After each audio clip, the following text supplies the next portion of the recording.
하나님 말씀 열왕기하 4장 38절에서 44절 말씀입니다. 엘리사가 다시 길갈에 이르니 그 땅에 흉년이 들었는데 선지자의 제자들이 엘리사의 앞에 앉은지라. 엘리사가 자기 사환에게 이르되 큰 솥을 걸고 선지자의 제자들을 위하여 국을 끓이라 하매 한 사람이 채소를 캐러 들에 나가 들포도 덩굴을 만나 그것에서 들호박을 따서 엿자락에 채워가지고 돌아와 썰어 국 끓이는 솥에 넣되 그들은 무엇인지 알지 못한지라. 이에 퍼다가 무리에게 주어 먹게 하였더니 무리가 국을 먹다가 그들이 외쳐 이르되 하나님의 사람이여 솥에 죽음의 독이 있나이다 하고 능히 먹지 못하는지라. 엘리사가 이르되 그러면 가루를 가져오라 하여 솥에 던지고 퍼다가 무리에게 주어 먹게 하라 하매 이에 솥 가운데 독이 없어지니라. 한 사람이 바알 살리사에서부터 와서 처음 만든 떡 곧 보리떡 20개와 또 자루에 담은 채소를 하나님의 사람에게 드린지라. 그가 이르되 무리에게 주어 먹게 하라. 그 사환이 이르되 내가 어찌 이것을 100명에게 주겠나이까 하나 엘리사는 또 이르되 무리에게 주어 먹게 하라. 여호와의 말씀이 그들이 먹고 남으리라 하셨느니라. 그가 그들 앞에 주었더니 여호와께서 말씀하신 대로 먹고 남았더라. 아멘. 예수님께서 복음을 전하실 때 가이사랴 빌립보에 도착해서 제자들에게 물었던 질문이 있습니다. 사람들이 나를 누구라 하느냐? 그랬더니 엘리야 혹은 선지자 중에 한 사람이라고 그렇게 말씀한다고 얘기했죠. 세례 요한이라고도 했고, 그때 예수님이 다시 묻습니다. 너희는 나를 누구라 하느냐? 그럴 때 베드로가 주는 그리스도시요 살아계신 하나님의 아들입니다 라고 고백을 하게 됩니다. 예수 그리스도께서 누구이신가를 아는 것은 아주 중요합니다. 우리가 믿는 분으로, 우리가 따르는 분으로, 우리를 책임지시는 분으로서 그분이 누군지를 알지도 못하면서 어떻게 따라갈 수 있겠습니까? 그래서 우리는 분명 우리 주 예수 그리스도가 하나님의 아들이시며 우리를 위해 이 땅에 오셔서 이루신 그 구원의 역사로 우리가 성령으로 말미암아 저 영원한 하나님의 나라의 안식을 향해 가는 주의 백성임을 항상 알고 깨닫고 기억하며 한날 한날의 삶을 사시기를 바랍니다. 선지자들은 이렇게 예수님이 누구이신지를 보여주는 그림자로 사역하고 그렇게 또한 기록이 되어 있습니다. 그 선지자들도 여러 부류가 있죠. 어떤 선지자는 하나님의 말씀만 외친 분이 있습니다. 그들은 하나님의 뜻을 선포하고 또한 그 뜻을 전하다가 결국은 박해를 당하고 죽임을 당하는 경우들이 많았죠. 또 한 부류는 오늘 엘리사처럼 기적을 베풀고 능력이 나타나고 그 능력을 통하여 많은 백성들이 두려워하게 하는, 그리고 하나님의 살아계심을 표적을 통해 보여주는 그런 선지자들이었습니다. 모세가 그러했고, 그리고 오늘 본문에 나오는 엘리사가 그러했죠. 그런데 그 기적의 역사들을 통해서 예수 그리스도께서 이 땅에 오셔서 이루실 하나님의 표가 무엇인지를 미루어 보게 하신 겁니다. 그래서 오늘 본문에 기록된 엘리사의 기적의 두 가지 사건은 예수 그리스도를 통해서 우리에게 주시는 구원의 표가 되고 믿음의 길을 열어주는 산 증거가 되는 줄 믿습니다. 엘리사가 이루었던 첫 번째 기적은 기근의 때에 8장 1절에 보면 7년의 큰 기근이 있었다고 하는데 그 기근의 때와 연결되는지는 모르겠지만 수시로 기근이 있었던 것이죠. 그때 먹을 것이 없어 힘들고 지쳐 있는 가운데 선지자들의 공동체 안에 국을 끓이는 한 담당자가 음식을 끓이는데 그 국을 끓이는데 무엇을 거기에다가 갖다 뒀다고 얘기합니까? 들포도 덩쿨을 만났는데 거기에서 들호박을 따가지고 넣었다는 거죠. 무슨 문제가 되겠습니까? 그런데 이것이 독성이 있었던 거죠. 우리도 보면은 많은 식물들이 몸에도 좋지만 거기에 또 뭐가 같이 있습니까? 독성이라는 게 있죠. 사실 약이 되는 것은 독성이 있기 때문에 약이 된다고도 합니다. 그러나 음식으로 먹는데 독성이 있어서는 안 되겠죠. 그래서 음식으로 먹을 때 우리나라 사람들은 고사리든지 여러 채소들을 먹습니다. 그러나 외국인들은 그걸 먹지 않죠. 왜요? 독성 때문입니다. 그런데 우리에겐 지혜가 있어요. 그 독성을 빼는 방법을 알거든요. 그게 지혜로운 것이죠. 그런데 이 제자는 그런 것을 알지 못했는지 모르겠지만 이 부분에 대해서 어떤 준비나 정보도 없이 서슴없이 독성 있는 채소 그리고 야채를 넣었던 겁니다. 풀을 넣었던 것이죠. 그로 인해서 그 속에 무엇이 있는지 모르고 제자들이 먹으려 했다가 죽음의 독이 있다고 외치면서 능히 먹지 못하는 일이 생기게 된 겁니다. 기근의 때입니다. 먹고 살 게 없어요.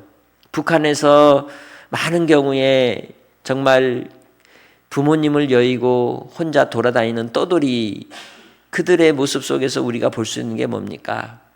흙도 집어먹고 그저 그냥 눈에 보이면 무엇인지 입으로 들어가는 모습을 보지 않습니까?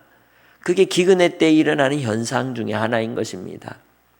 그러니 제자들에게도 그 굶주림 속에서 먹을 수 있는 그 식사의 귀한 식탁이 독성으로 인하여 먹지 못하는 상황이 되었으니 얼마나 난처하겠습니까?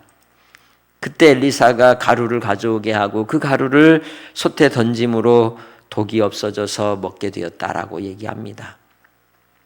여기는 어떤 과학적인 원리나 근거를 이야기하고자 하는 게 아니죠. 성경 말씀을 통해서 우리가 그런 걸 찾고자 하는 게 아닙니다. 이 사건을 통해서 우리에게 주신 뜻이 무엇인지를 깨달아야 하는 겁니다. 모세가 이스라엘 백성들이 광야를 지날 때 마라의 쓴물의 사건을 통하여 나뭇가지를 던짐으로 단물이 되는 역사가 나타났습니다. 변화시키는 역사죠. 회복의 역사인 것입니다. 인생들이 오늘 본문에 나오는 속 가운데 있는 이 독이 사실은 우리 인생들인 것이 아닐까요? 가장 독이 많은 많은 존재가 뭘까요? 사람입니다. 입술에서 찬송과 저주가 같이 나오는, 그리고 사랑과 미움이 같이 존재하는, 그래서 사랑하는 것 같으면서도 언제는 또 미워하고 괴롭히는 그러한 모습들이 끊임없이 나오는 게 인간인 것이죠. 독성으로 인하여 죽을 수밖에 없는 멸망의 길을 가는 인생들에게 찾아와 주신 예수 그리스도의 십자가의 보혈의 피가 우리를 새롭게 하시고 양약이 되게 하시고 하나님의 자녀로 새롭게 바꿔주신 능력이 있는 줄 믿습니다. 그래서 엘리사가 던진 이 가루는 우리에게 생명을 주신 예수 그리스도의 구원의 표를 상징하는 의미가 또한 있는 것이죠. 오직 예수로만 사람이 변화되는 줄 믿습니다.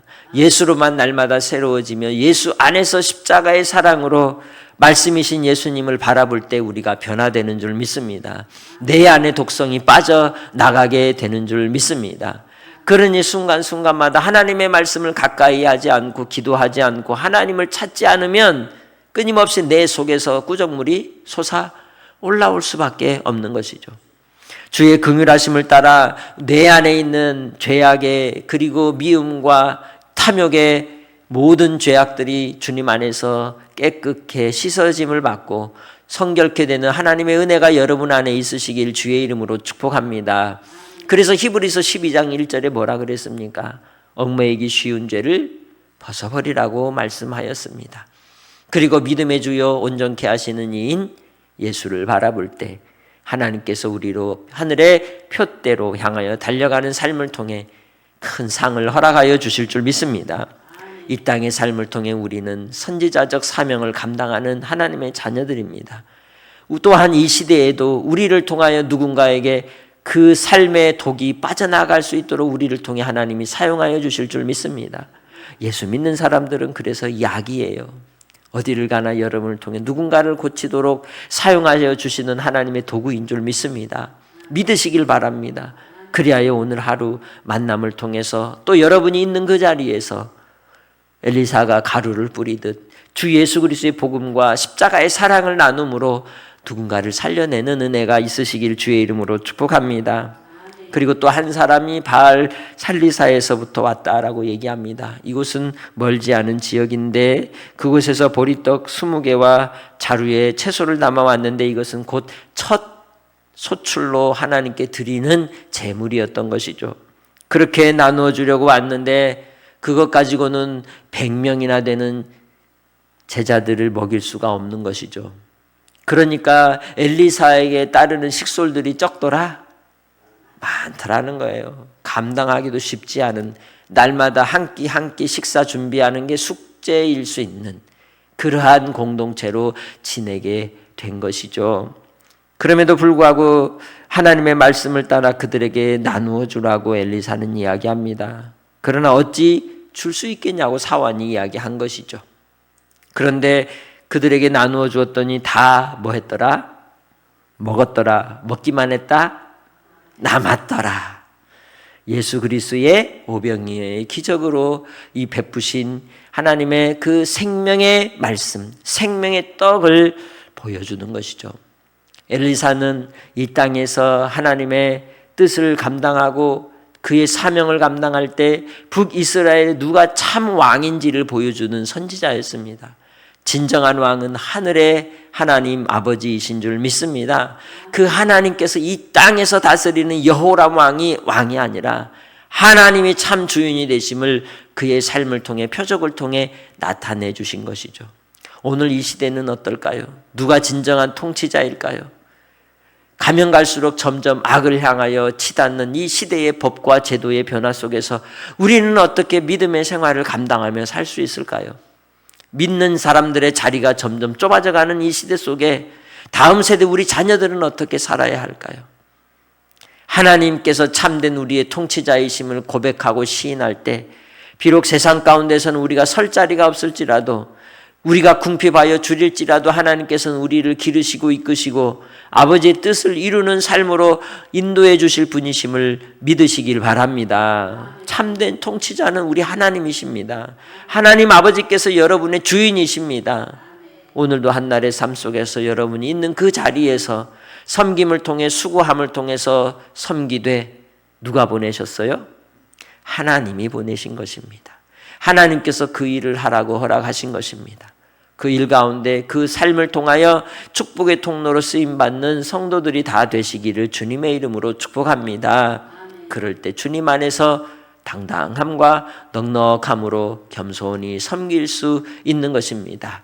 다른 사람들은 종의 의식을 가지고 그저 구경꾼처럼 그렇게 왔다 갈지라도 우리가 믿는 자로서 내가 있는 그곳에서 나는 주인의식을 가지고 섬기는 자가 되고 수고하는 자가 되고 낮아지는 자가 될 때 오늘 엘리사를 통하여 하나님께서 먹이고도 남기는 역사로 함께 하신 것처럼 여러분의 삶을 통하여 필요를 공급해 주시고 능히 하나님의 구원의 역사를 이루는 은혜가 있게 해 주실 줄 믿습니다. 이 역사는 섬긴 그 한 사람을 통하여 이루어진 것이죠.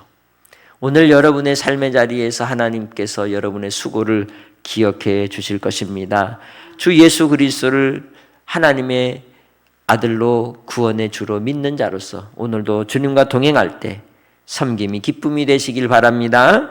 부르심의 사명을 감당하되 하나님의 영광을 바라고 끝까지 신앙의 경주 속에 생명의 복음을, 생명의 양약인 주 예수 그리스도의 말씀을 증거하는 한 날로 승리하시기를 주의 이름으로 축복합니다.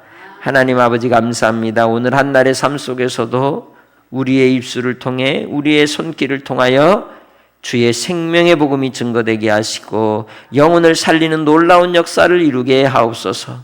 오늘 만나는 누군가가 지쳐있고 그리고 어디로 가야 할지 알지 못하는 가운데 방황하는 영혼들이 있다면 그들에게 던지는 축복이, 그들에게 던지는 위로가 힘이 되게 하시고 소망이 되어 주께로 돌아오는 역사가 나타나게 하시고, 아버지 하나님, 사랑하는 우리 믿음의 성도들 삶의 자리를 하나님이 부르셨으며 그곳에서 이루고자 하는 주의 뜻이 있음을 분명히 알고 최선을 다하며 아름답게 사명 감당하는 종들이 되게 하옵소서.